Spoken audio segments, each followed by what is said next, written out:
a really cute Pikachu. I know it is. I'm gonna make sure to post that. Yeah. I should leave it. Admire. Admire Look at it. the Pokemon. Ready? Ready? Let's go. Pikachu. Yeah. Okay. Hello. Hi. We're right after watching Detective Pikachu, Yeah. and I guess we could do this as full spoilers, Mm-hmm. full spoiler talk. How we haven't really made any notes about this. Nope. Nothing at all. We literally just got back from like essentially a midnight screening. Yeah. Essentially.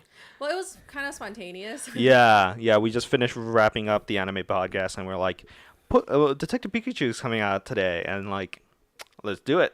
And we, funny enough, if you haven't seen our little mini vlog, we got like little Pokemon cards. Yes. And I didn't videotape this, but I traded my Magikarp that I initially got, and then I got a Bulbasaur, which is my personal favorite starter. Mm-hmm. And so I told him to do it. yeah, it's the spirit of the trading card, right? It's thanks to me. Yeah. You're the mastermind of all this. Anyway, so we're gonna just be bare bones. This is our first kind of like movie kind of situation, like podcast. We did do something last year, but I guess it just got kind of lost in the menagerie, and we started doing more video podcasts. So this is gonna be our first kind of like actual film thing that we're doing. So kind of bear with us, but we're gonna talk hopefully less than 30 minutes. But I'm just gonna put the hourglass as a. It's currently 1:22. 1:22. I need to go home soon. I know. We don't have to do the full 30 minutes. If we feel like we're done talking about the Pokemon. I mean, if we keep talking about it, I am okay with that too. That too. I just don't want you to feel like, oh, we gotta fill the whole time. Nah. Anyways, so Detective Pikachu came out Today. Well, Today. actually.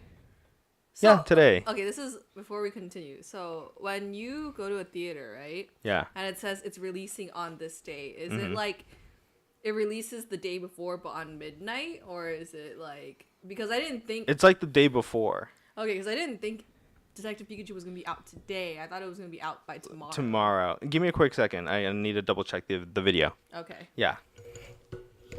Did it turn off? No, it's just very. Sorry, it's very light because it turned off the brightness on it. Yeah. Anyway, so that's how movie releases tend to happen. I didn't know that. Yeah, because when I watch Endgame with the guys, it was the Thursday night. Oh. Yeah. So it's Thursday night going into midnight. Right? Yeah, going into midnight and stuff like that. Actually, I think some movies start their screenings at like 6 p.m. Oh, that's so early. Yeah, but then again, it's less, like it's something that I guess not many people know. Yeah. Yeah, I guess. But anyway, so yeah, this movie is really good. It's actually I give it as like a very high 7. There's parts of it towards the end I was just like, okay, this is just. It's like it does the thing that most detective movies have, or like some movies that do like this kind of mystery thing, where it's just like they layer in like mystery and like different things, and then by the end of it, you're like, okay, yeah, but to be fair, it's like this is the world of Pokemon, and to be fair, the very first movie was people trying to create Pokemon, and so this movie, full spoilers, the main bad guy. The person who created the city, which is Rhyme City. Rhyme City. He has like some degenerative kind of disease, right? And then he uses this as a way to kind of like put humanity onto like a next level of evolution. So it kind of plays on the whole Pokemon evolution thing. And then I guess his whole MO was. He really believes this is the next step, that he's gonna get everybody in the city on it. I mean, it's kind of a selfish reason, right? Yeah. Because, like, his main reason was like to get out of his body, which was kind of deteriorating. Yeah. And get into the strongest Pokemon, which would be Mewtwo. But like he kind of just dragged the entire city into the entire thing too. Yeah. He was just like, if I can do this, I guess I can. Yeah, I really felt like if it was a situation where, yeah, I guess they just wanted like a whole city like conspiracy situation. Yeah. Yeah, and the whole like they started with this idea that the R, like the serum thing, was kind of like the MacGuffin, I guess, to the whole situation, because as someone that kind of loosely is a fan, like I was big when Pokemon when I was so little, and now it's like as an adult it just kind of faded away, and then recently came back because of Pokemon Go and all this other stuff. Which also is kind of like a weird thing, because there's like a kind of like a meta narrative with Justice Smith's kind of character. He fell out of Pokemon and then gets back into it once he gets to like Rhyme City and stuff. I think for him, it's more so his character development comes from like the fact that he doesn't want to accept the fact that he does actually really want to be accepted by Pokemon. Because like for the longest time he's been rejected, and I think that kind of ties into his character with his dad not being there, associating the reason why his dad was not there with the fact that his dad dedicated most of his time to like researching Pokemon. So I think that association probably made it really difficult for him as like a kid going into his adulthood to actually kind of accept that. Yeah.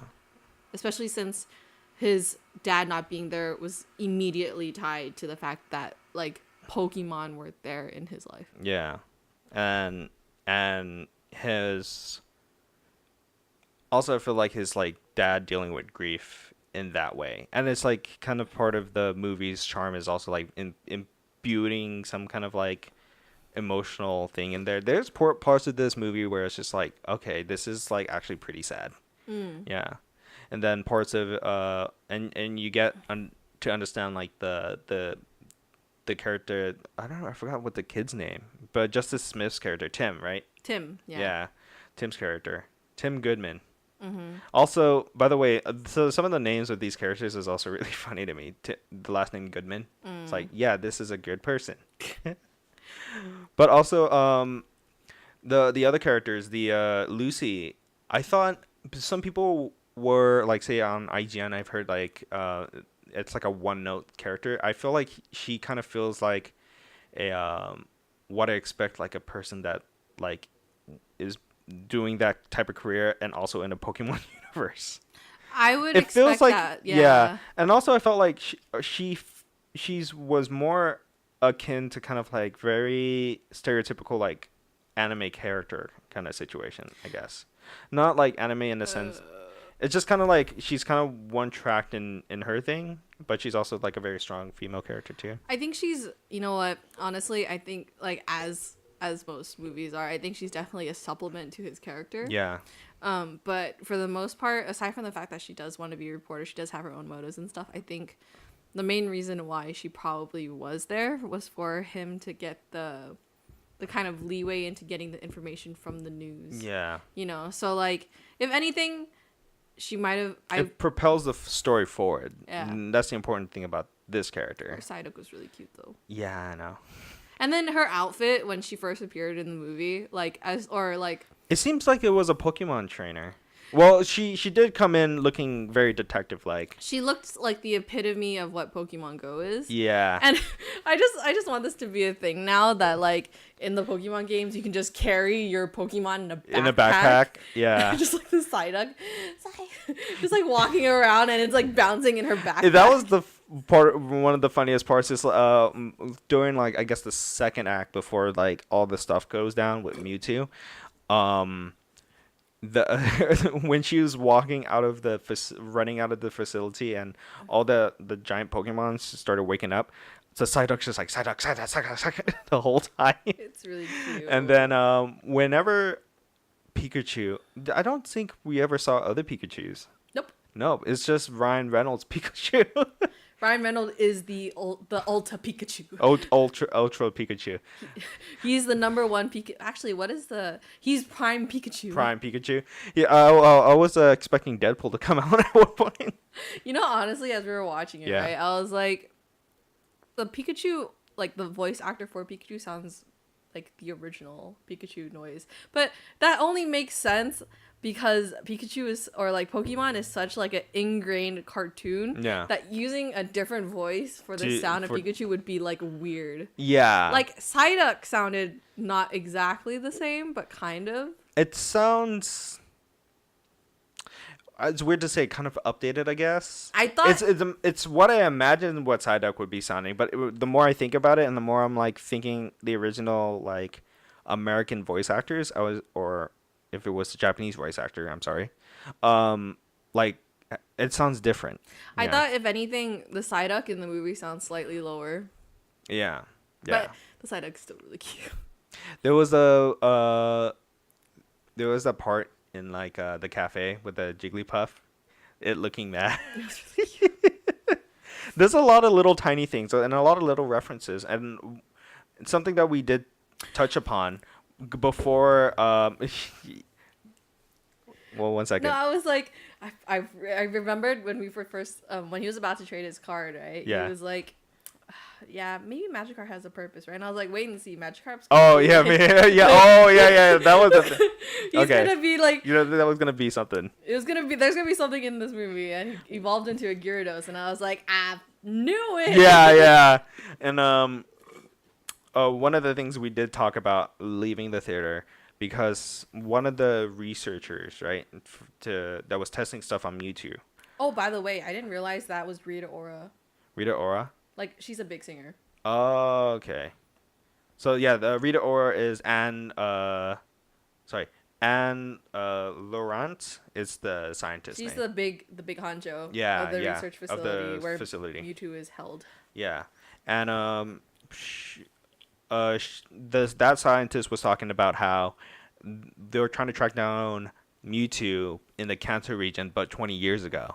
So my thinking is there just an unaging Ash Ketchum running around this world? I mean, theoretically, there's probably an Ash Ketchum somewhere. You know what? Maybe that Asian kid that was in that promo video was Ash Ketchum. I guess so. Well, there's no Pikachu in there. Yeah, there's no Pikachu.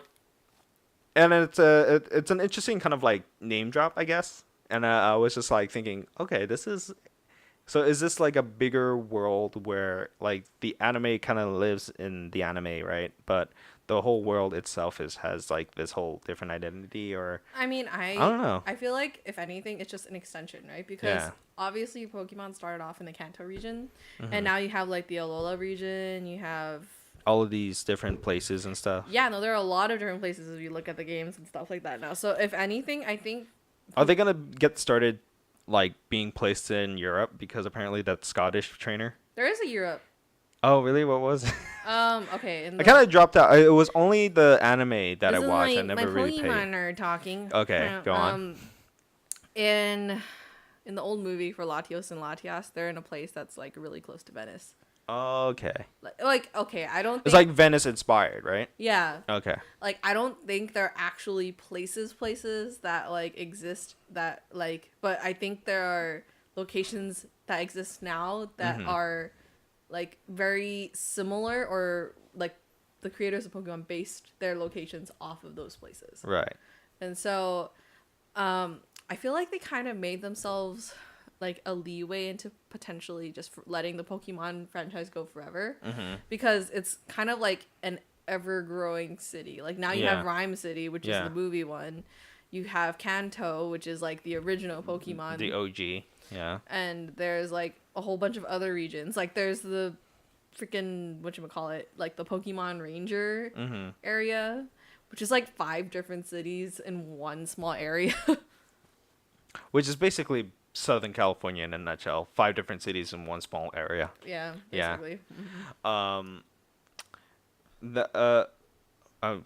See, this is terrible, because if I don't have notes, I'm just like a mumbling idiot. That's okay. You know what?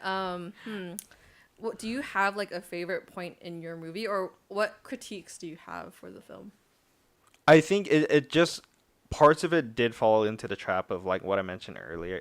It falls into the trap of what a detective or mystery movie ends up being, where it's like they add layers and layers of like things that are like more complicated than it would be. Yeah. And I'm just trying to wrap my head around it and trying to get a bare bones understanding about the bad guy's motives and like all this thing. It sounded like he had like some weird god complex where he's just like, I want to evolve all humans to become Pokemon, and I was just like, if the story was for him to be a Pokemon and to be the most powerful Pokemon, I thought that would have just been a good story in and of itself too. Oh no, I think his purpose was to make it so that Pokemon would be able to evolve further than their capacity. Which is why he basically put like Pokemons and humans together, like the mental capacity of a human into a Pokemon. Yeah, I guess so. That's what I got from the movie. Yeah, that part I'm just kind of like trying to figure out piecing it together, because it's like that's the problem if a mystery movie can like get itself out of. Also with the added issue that it is a Pokemon movie, and a lot of the stuff in a Pokemon movie can probably go over a lot of people's head. But I think, and I hesitate to say like it's a movie for fans, because I think this is just a good movie for anybody that's just like casually liking Pokemon. I think it's also good for like the younger kids too, because obviously, like, I think a lot of things are different now compared to how they used to be. Like, my introduction to Pokemon was through watching, like, the cartoons that always came up after school. Yeah. And that obviously doesn't exist anymore. Yeah. Like... that sort of culture, the after-school culture. Yeah, because then you would always get, like, Channel 5 playing, like, the kids' WB shows. Yeah. And they would always play it at around 2:30, 3 o'clock-ish, which would be always the time when I got back home, and so I'd always watch it. And then in the weekends I would always stay up and watch it on Sundays. Yeah, like Saturday morning cartoons. Sunday morning cartoons, yeah. And then when I guess Toonami started coming out, and then us kids started like, oh, once we get to middle school, we're gonna watch all the anime stuff on Toonami. But I mean, I think it was just also that like our cultures are different, right? Yeah. Like, because younger kids now have YouTube. Yeah. And we didn't have that before. That instant kind of entertainment. Yeah. Almost. Yeah. Like, I used to watch, like, shows on PBS, too. Like, when I was younger. So, I think... I was there, too. I remember Between the Line. Right. Yeah. Between the Line. Exactly. But, yeah, no, I think the culture for kids is just different because... media accessibility is so much easier now than because you can just look up a YouTube video and just put it on for your kid and be like, here, take it. Here, watch this. Give it to them in their iPad. Be like, here, baby, here, have an iPad. Go eat breakfast. So I think it's just a different culture, you know. But because we have Pogo now, like I think that was like the kids are. The like now kids introduction to Pokemon, and so having a film like in this day and age is kind of perfect for those adults that have kind of grown up with Pokemon, have kind of evolved evolved with it, and then it's also good with the kids who just recently got started with like the Let's Go Eevee or Let's Go Pikachu or the Pogo game or I don't know what else. There is a new there was a remake of like Red and Blue for the Switch, I think. Was that Let's Go Eevee? I don't know, but there is going to be a new version of the first movie. Yeah. Is it? They're doing it in CG. Ooh. So I wonder if they're going to tie those things together.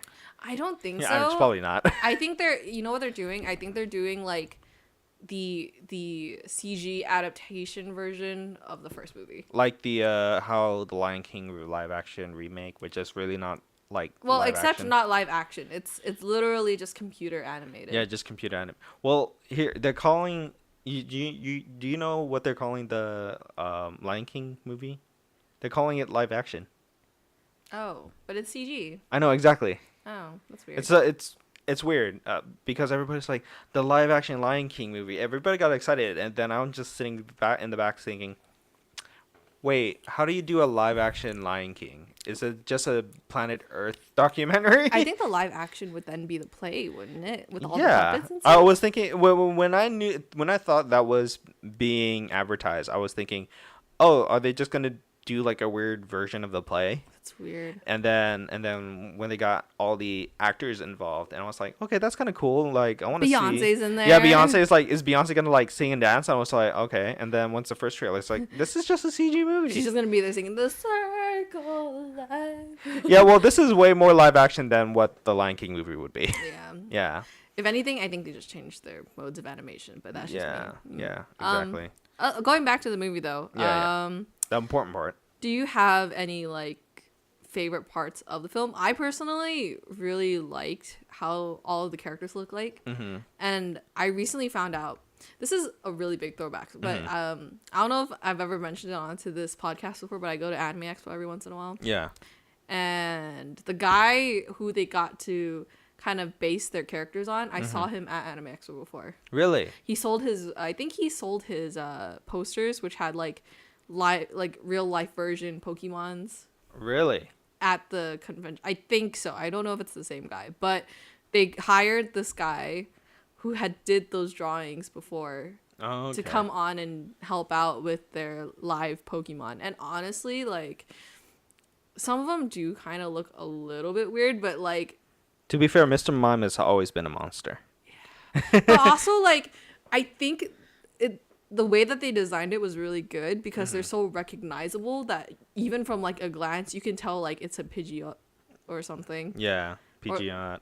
Or like if you looked at the Pikachu, you're like, that's definitely a Pikachu. I really like dogs. I think I would want a Growlithe.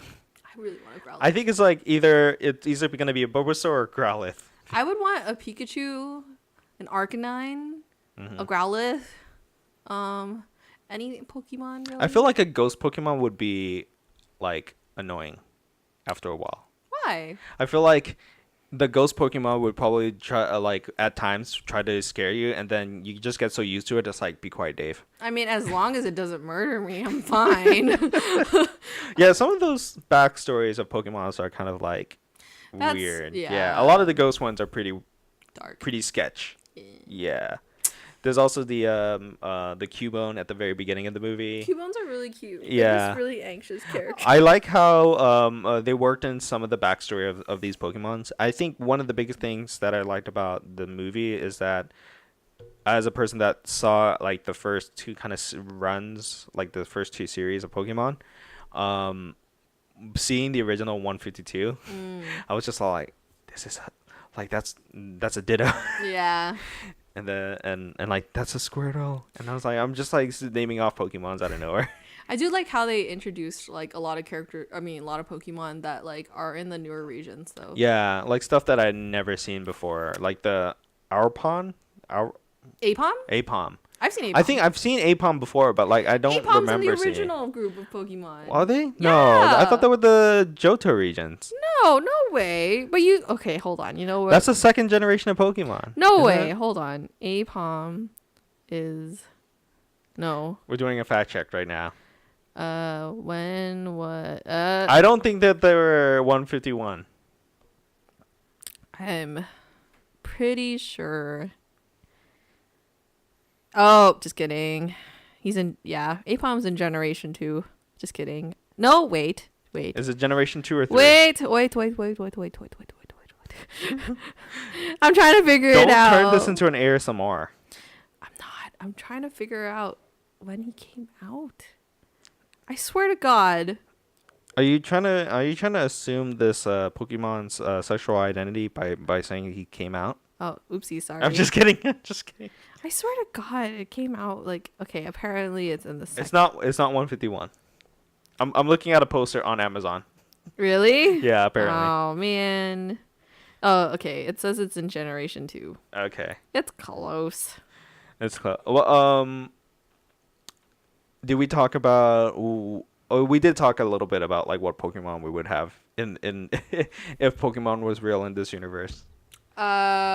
Yes, I definitely would want a Pikachu. Pikachus are so cute. Of course, you would want a Pikachu. I have a big one in my house. Yeah. I think Funny enough, I do actually. I hope if it's still in Vegas, like in my family's place in Vegas. Hopefully, have the original Pokemon. Like I had like a little stuffed Pikachu ever since I was like 5. Oh really? Yeah.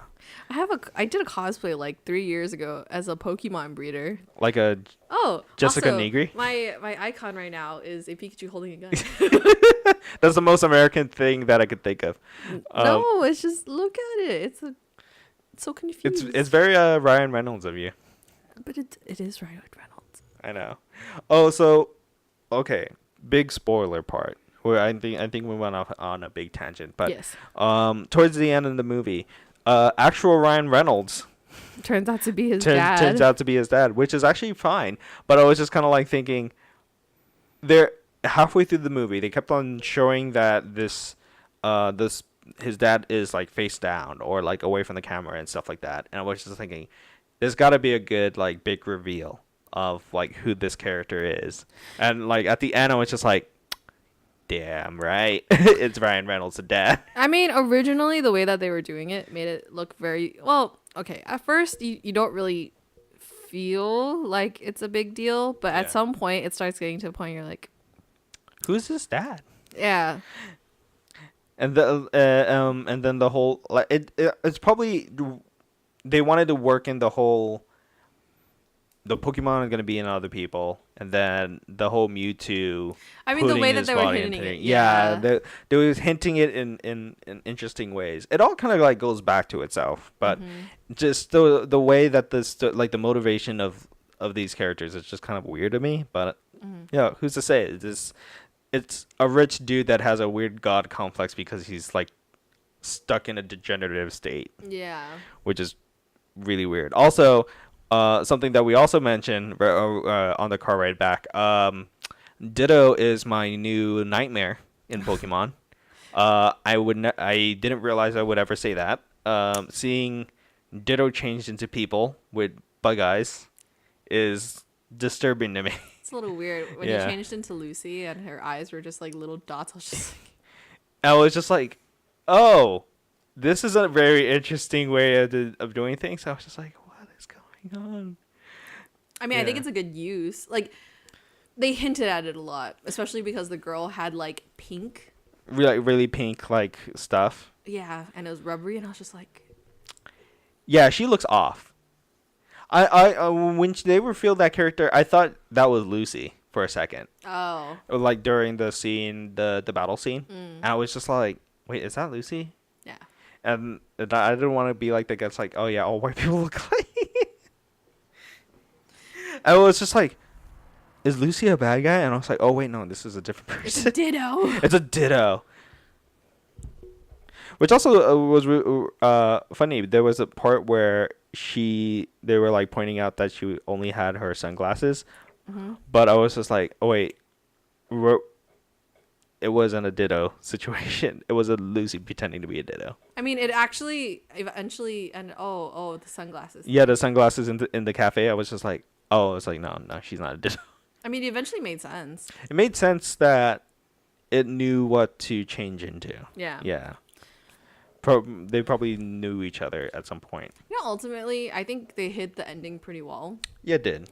Like, aside from the fact that you never see the dad, you know, but, like, I think other than that, like, the fact that the Pikachu never really heard anyone be able to talk to him back and stuff. And then you just see him like on the floor. Yeah. And you're just like, oh, that's sad, but it makes sense. So when the reveal comes, you're like, some part of you feels like you kind of like guessed it, but at the same time you're like, oh, they hit it relatively okay. Yeah, the twist that like actual physical Ryan Reynolds in the flesh. I cracked up laughing when I was like, oh, it makes so much sense. What the fact that Ryan, like the dad, can communicate with the son. I wonder if that's part of Mewtwo's power to letting him communicate with his son. I think it was with a purpose. It's probably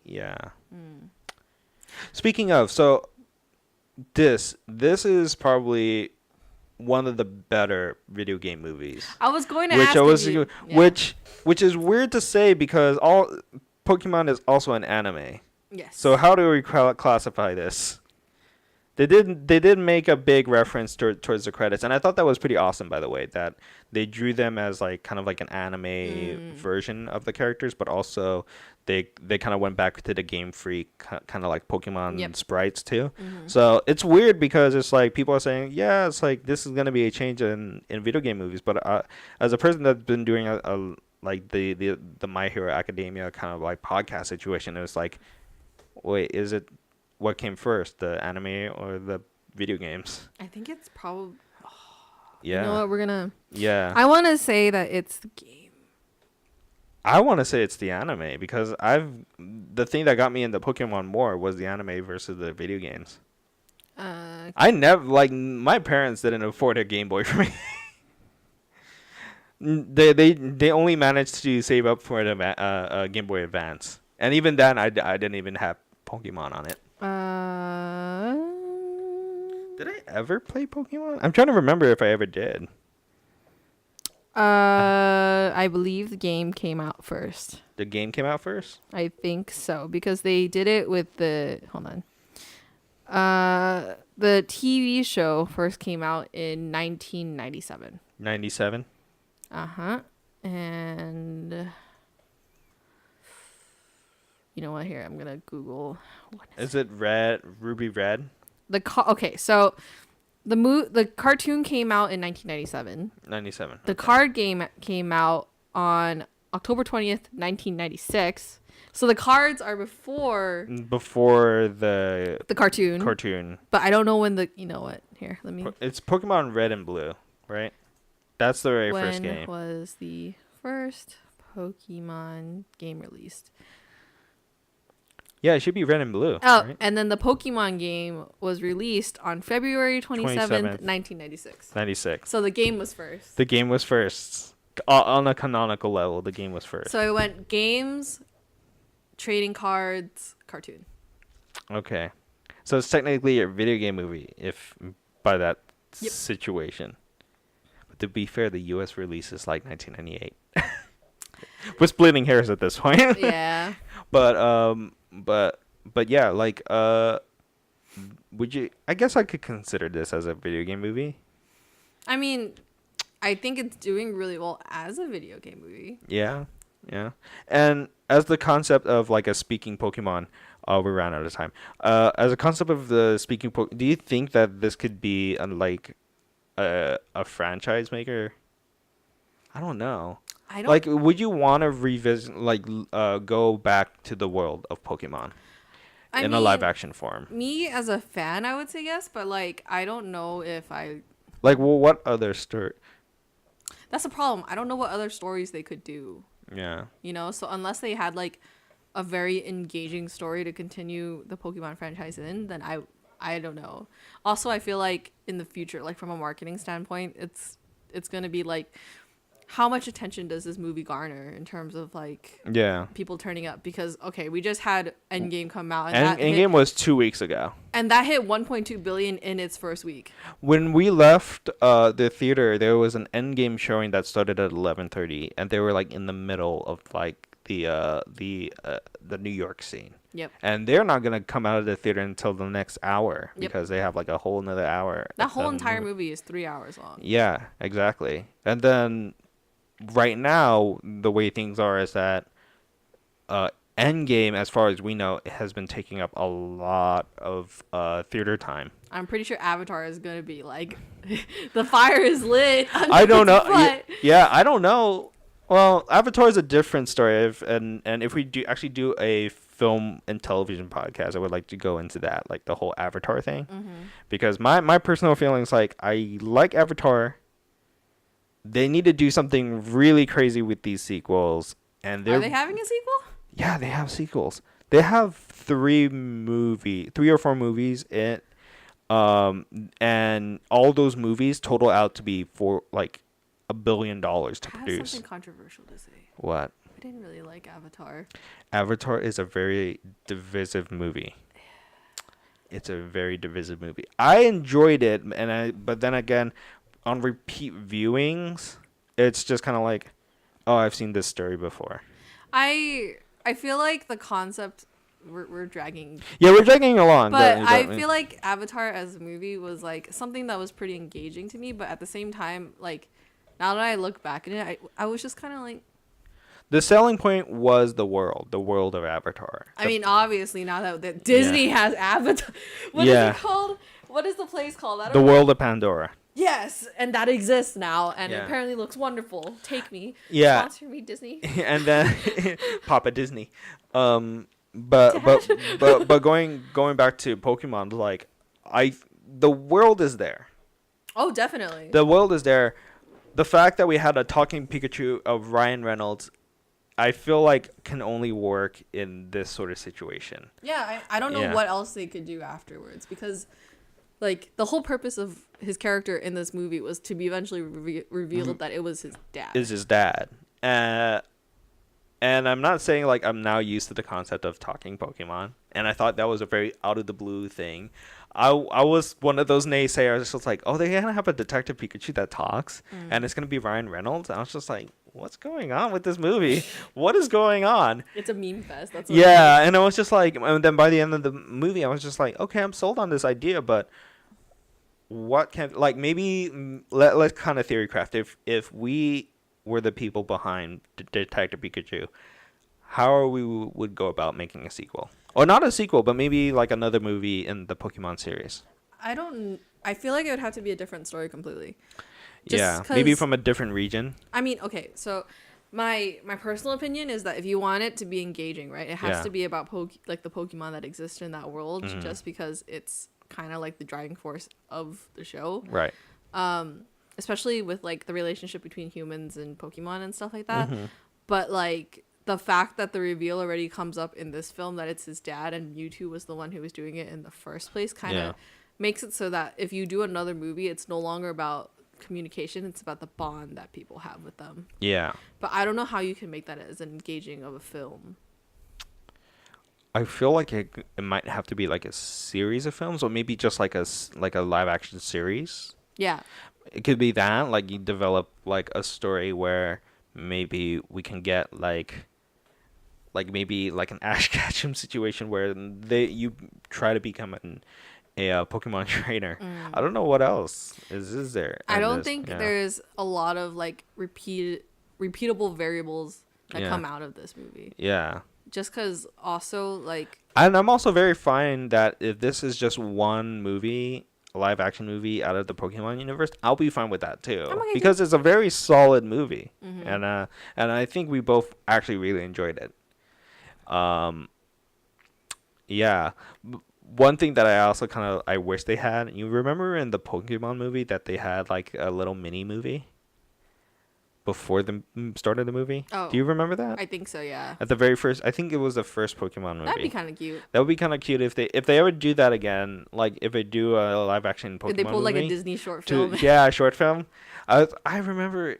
I just have a vivid memory. It's like it's a bunch of Pikachus trying to help a community of Pokemon together. Oh. Yeah. I remember those movies. Those were kind of cute and wholesome. Yeah. and then at the end of the movie, it just breaks your heart. Yeah. But anyways, yeah, I think I don't like the idea of like putting a number of like a review, but because ultimately it can be very personal, and it's very like a Rooster Teeth kind of like and I know I'm gonna get shit for that, at least from my friends, by mentioning Rooster Teeth all the time. But it's like, if you like this movie, you should like this movie. And I feel like this movie is actually a really good movie, and people should go out and see it. If y'all don't like it, then that's also fine too. Yeah. And there's like reasons behind it. But I think by and large, I think a lot of the people actually really enjoyed it. People in the theater, like when there was a part where at the end of the second act, when Pikachu is like really in a bad dire strait right now, everybody was like, oh, look at that Pokemon.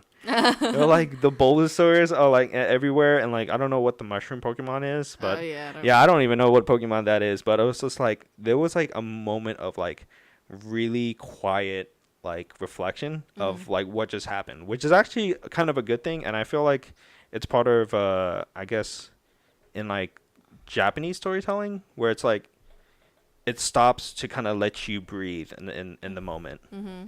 And it's really nice to see all those Bulbasaurs. The Bulbasaur's really cute. I know. Yeah. The best starter. Mm-hmm. I don't know. I don't care what anybody says. It's the best starter. I also like Bulbasaur. I can't say anything. Yeah. Anyways, is there anything last closing things you want to say about this movie? Nope. It would be interesting if now that we know that the Pokemon movie's out, that the Sonic movie's next. I'm really hoping for a Legend of Zelda movie, and then by the end of that, we're gonna have a multiverse breaking movie where it's gonna be the Smash Brothers cinematic universe. Nope. I'm leaving. Goodbye. I want the Ice Climbers to be in on this. This is my time to go. Good night, everybody. All right. Bye-bye. Okay.